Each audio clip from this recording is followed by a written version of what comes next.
Hey guys, today we're gonna go ahead and look at Outlook, which is what you've probably been receiving and sending emails on during your college career. I'm gonna show you first two ways of getting there.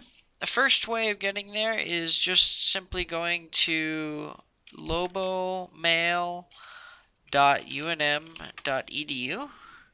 It'll bring you to this page and you just sign in next, and it'll prompt you for your name and password again.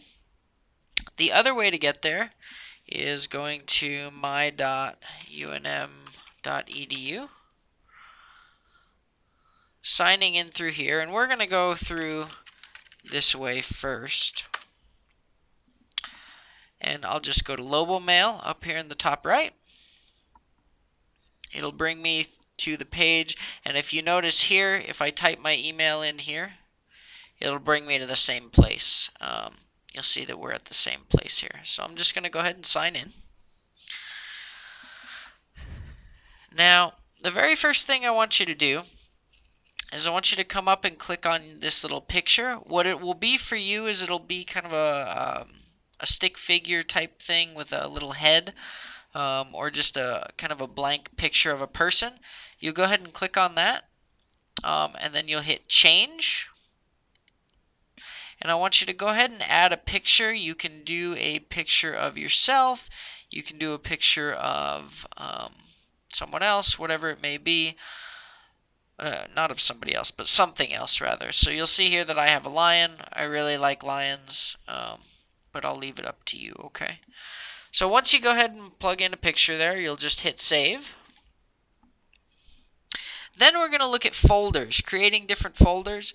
Sometimes, and excuse my 15 or almost 16,000 emails, I don't use Outlook, I use Gmail, and I'm going to show you, if you want to use Gmail, how to do that. It's much more intuitive for me, but you'll see that I have all of these different folders. I have inbox and junk mail, and then I have notes, RSS feeds, summer 2014, all of these different things. Now, if I simply come down to my name here, and I right click, I can create a new folder, and say I want that to be all of my personal stuff, or how about shopping?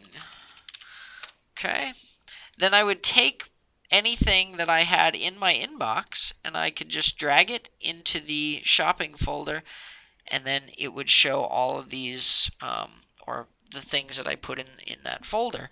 It's a good way to keep organized throughout the semester. Maybe you want to do it by person. You can do the same thing, just right click, create folder. Say you have some emails for maybe a class subject, Chem 121, Dr. Terry, or something like that. You could do that as well, and then any emails from her you can drag from your inbox right into that folder. Again, a good way to stay organized. Now, the next thing we're going to do is we're going to click this little cog wheel in the top right corner, and we're going to go down to options. Now you'll see all of these different options on the left hand side here. What we're going to focus on is connected accounts. Now when you're connecting an account, you can see that if you connect an account, it lets you interact with multiple email accounts in one place. So you can, in essence, send emails from two different emails. So if I want to look very super professional, I can send you something from my UNM email. If I want to use another account, like say you have an old account, one of mine is Twisted Yoda. It's a gamer thing. I could send that or I could send an email from that account just by specifying that. So I want you to connect an account by hitting this plus here, and you'll enter your email address and the password for that email address, and then hit OK. And it should automatically connect, and the status should read OK. The next thing is forwarding. What I would like you to do is I would like you to start forwarding to your Gmail address, which you made earlier, and keep a copy of forwarded messages in the Outlook web app. When you do indeed enter this Gmail address, you'll be prompted for your password. Just go ahead and enter the password for your Gmail account, and you should be good to go. This will allow you to receive all of your Outlook emails on your Gmail if you prefer using Gmail as opposed to Outlook, and that is my preference. I don't know if it'll be yours, but I'm just giving you some options there. The final thing I want you to do is add an email signature. You can, or you should, automatically include your signature on messages that you send.